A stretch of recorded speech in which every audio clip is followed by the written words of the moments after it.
How to create a YouTube Shorts in Adobe Premiere Pro 2024.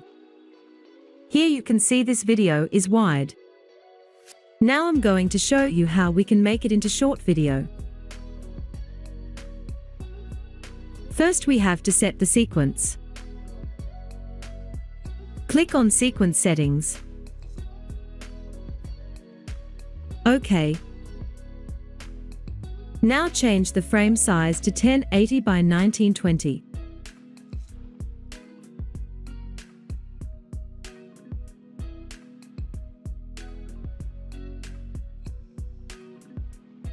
Now click on OK.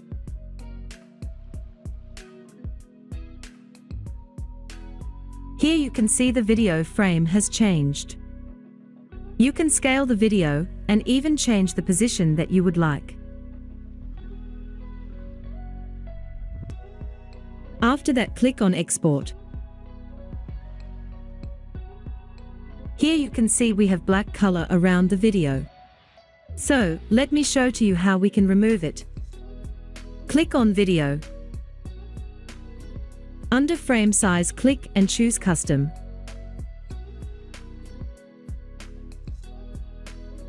Now here change 1080 by 1920.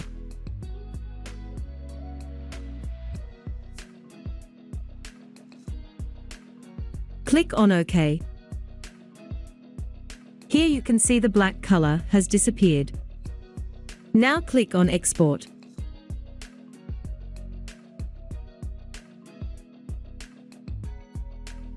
Done. Now we have successfully created a YouTube short in Adobe Premiere. Don't forget to subscribe. Until next time.